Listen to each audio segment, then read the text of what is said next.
time to take a look at the Tamiya Italeri M47G Patton. Now the M47 was an interim tank between the M46 and the M48. Seeing as how this was produced in limited numbers, as the M48 came into production shortly after the M47, whatever surplus the Americans had, they distributed them to their allies in the Pacific and also in Europe. One of the recipients was the West German Army. Now the West Germans had certain modifications for the M47, such as the addition of the smoke launchers here, as you can see. Smoke launchers here. Then also these railings right here. One on this side, and then again here. Now ideally it's supposed to keep precipitation out of the engine deck, but those are basically the external modifications for the Germans. Then you also have here the gun mantlet cover. Now the one provided in the box is kind of rudimentary at best, although with a little love and care it would turn out quite nicely. One figure for the kit. Now this could either be interchanged as the tank commander, place him here, or the gunner, place him here. Now it's interchangeable and it is up to the modeler to decide which position he is in. Now for the markings for the crew figure, it actually varies, as there's one provided for German use, as you can see, the national flag right here on the sleeve, and also a roundel on the cap. Alternatively, there's a roundel for the Austrian army. Now aside from that, most of the external features are as is. You have a bow machine gun, and if built properly, you can have it movable to a certain degree. Front is as is. Tracks are good, no issues right there. However, when assembling the road wheels and also the return rollers, you would notice that all the hubs, the hubcaps right here, they are individual pieces. So ideally, the kit would want you to place these first, the wheels, and then slap on the hubs. So when moving, it's not moving.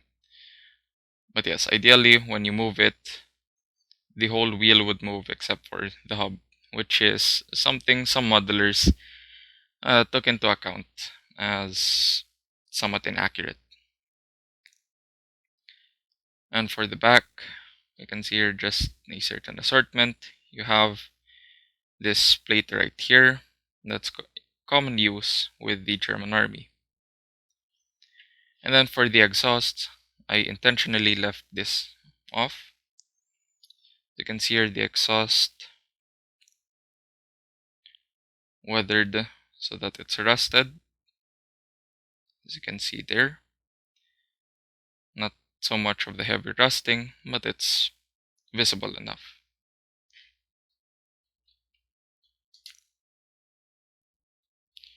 Pioneer tools are provided in this box right here.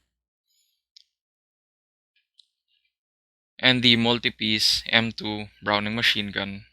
That's common with newer kits, the newer Tamiya kits nowadays.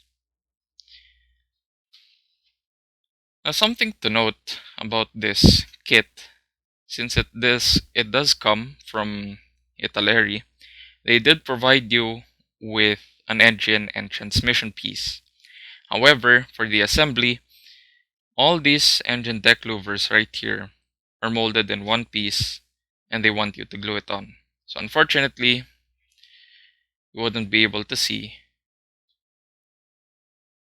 the engine and transmission, but it's there. However, what I did with this kit is I modified, let's just remove this. I modified all the engine deck louvers to be workable.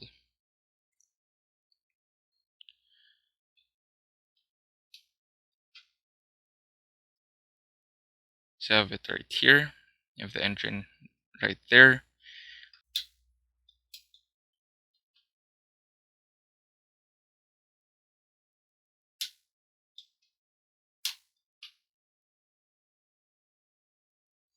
You can see right there some minor modifications for the engine.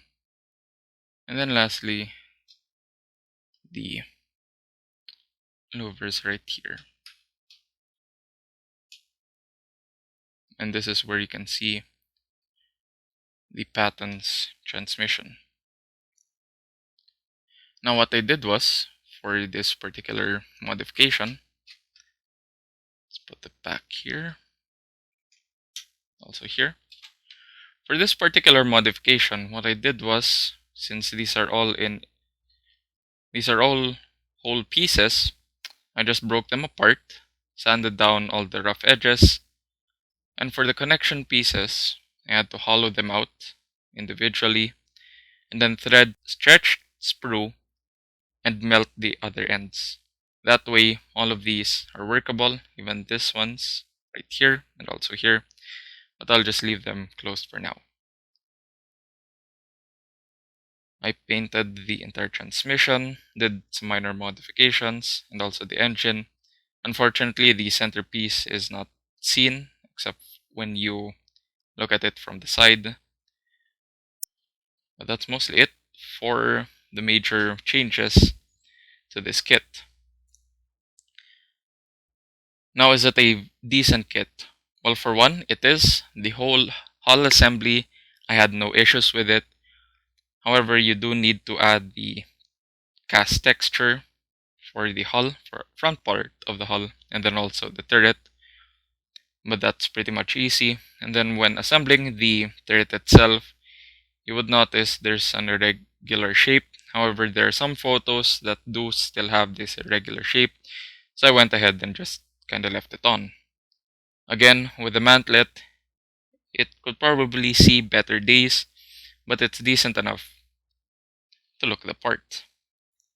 The figure is spot on, very crisp molding, very nice facial features, and no complaints right there. The addition of the multi-piece M2 Browning is also quite a welcome, as it adds more in-depth detail to the top of the turret.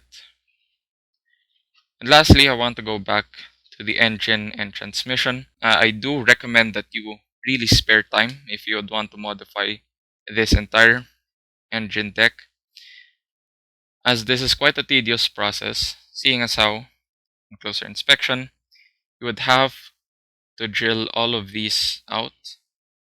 You would have to hollow these out and then thread stretched sprue in between, then melt the ends right here so that all of them are workable.